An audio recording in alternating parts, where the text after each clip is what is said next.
Hi, I'm Mira. Welcome to another story. Let's see where this one takes us.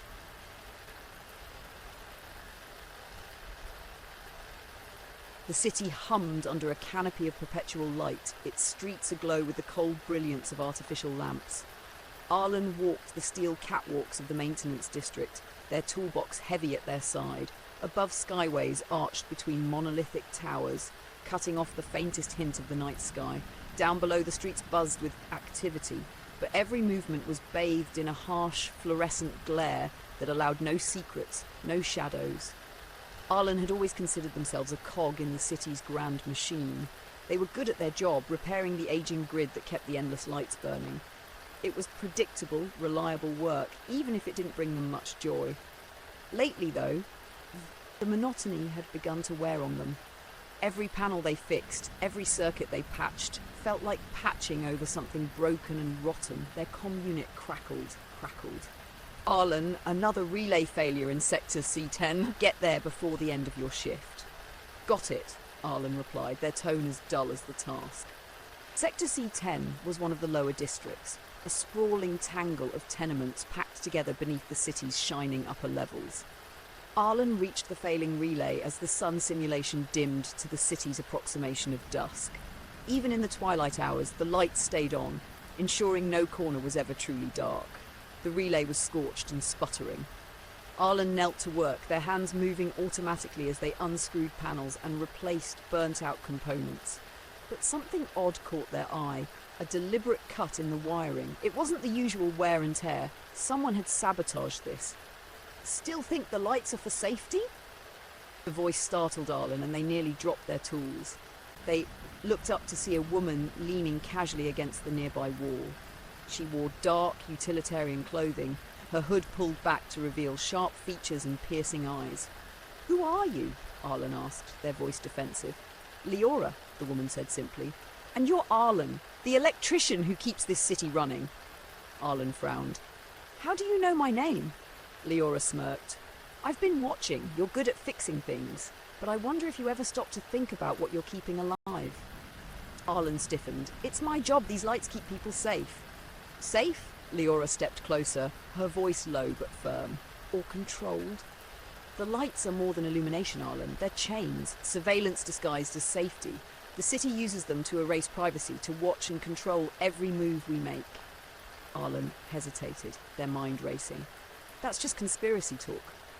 "Is it?" Liora leaned against the relay. "Then why do the upper sectors get dimmable lights and private zones of darkness while the lower districts live under unrelenting glare? Why do they need to see us, but we're never allowed to see the stars?" Arlen didn't have an answer. They'd always assumed it was about efficiency, logistics.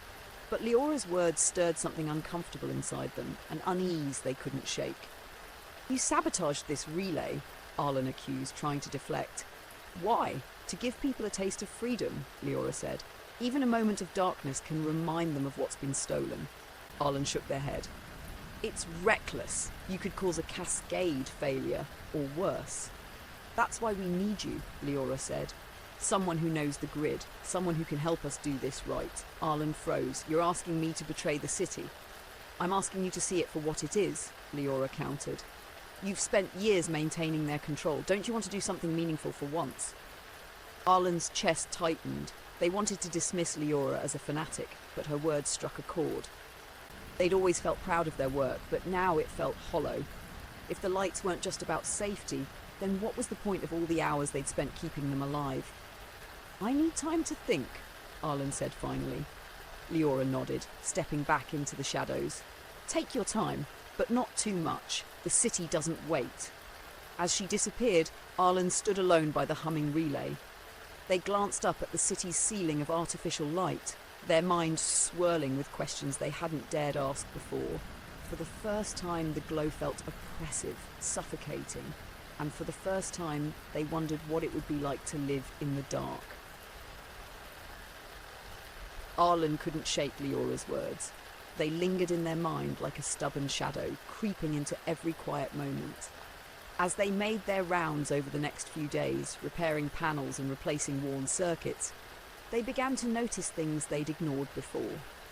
The constant hum of surveillance drones, the way every light seemed angled to banish even the faintest hint of privacy, the exhausted expressions of people in the lower sectors. Sector C10 was worse than most. The tenements were cramped, their walls stained with years of wear, and the streets below were perpetually flooded with harsh white light. It wasn't just about illumination, it was exposure. No one could move without being seen. Children played listlessly under flickering signs, their games muted by the ever-present glare. Vendors worked their stalls with weary resignation, their faces shadowed but never hidden. On their break, Arlen found a quiet spot behind a generator to think.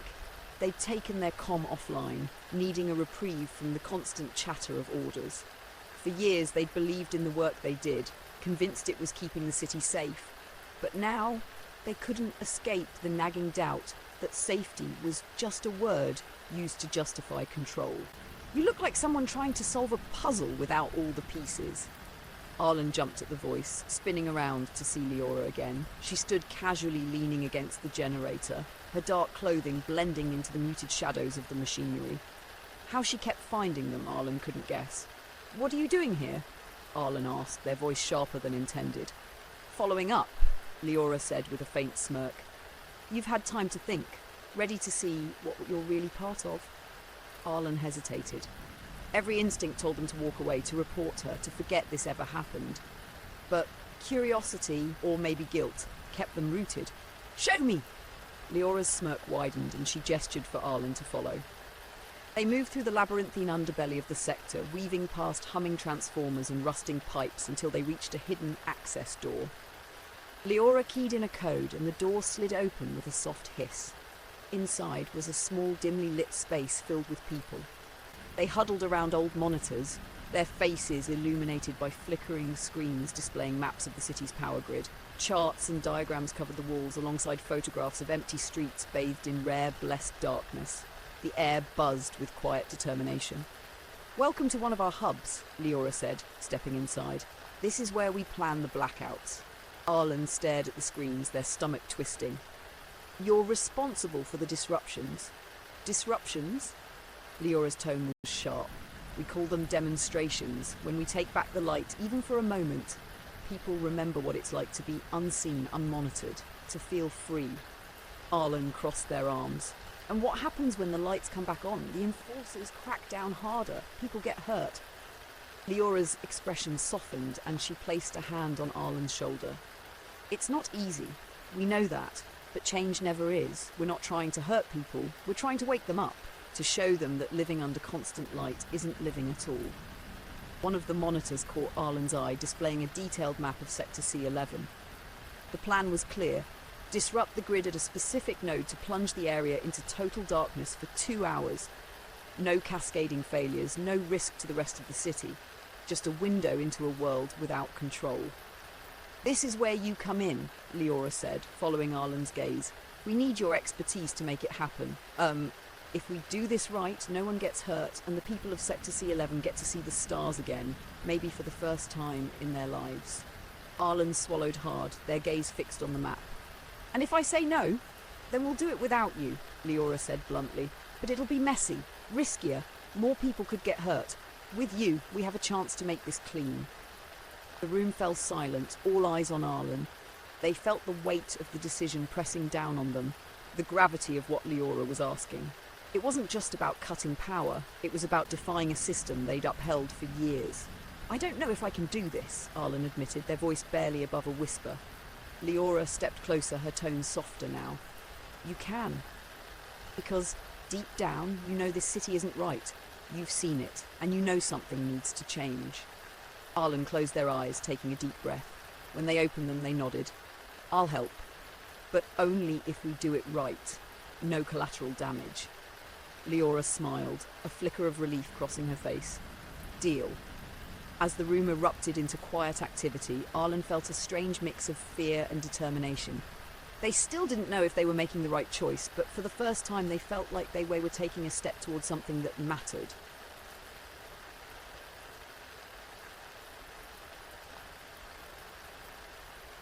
The blackout began at exactly midnight.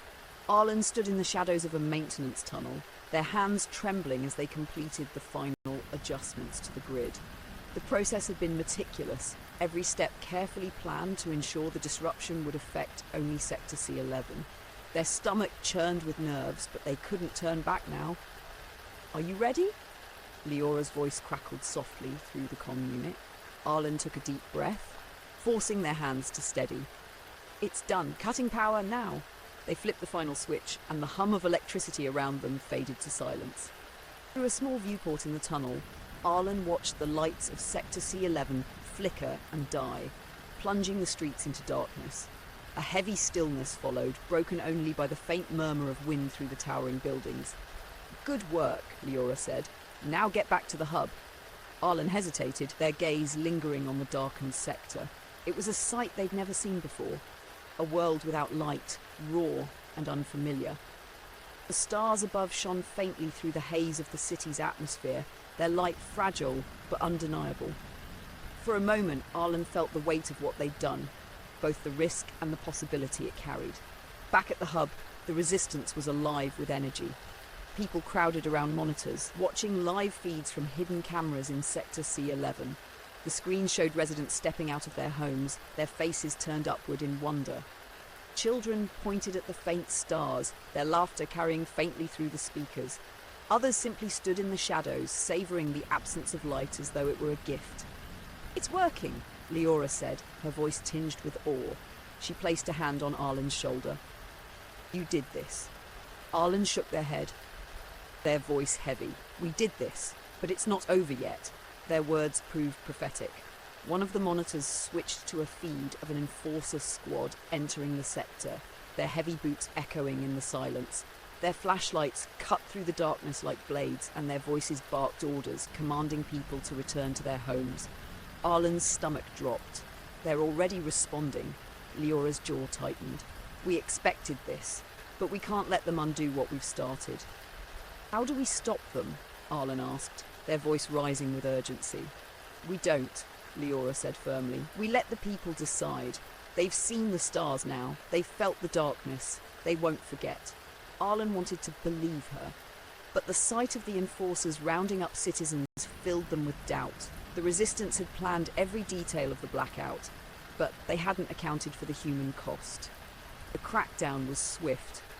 Sector C11 was flooded with light, brighter than ever before, and the enforcers patrolled relentlessly. The city's official channels called the blackout a dangerous act of sabotage, blaming it for causing panic and disruption. Privately, Arlen knew they'd rattled the authorities. In the hub, the atmosphere was tense. Resistance members debated their next move, their voices sharp with frustration.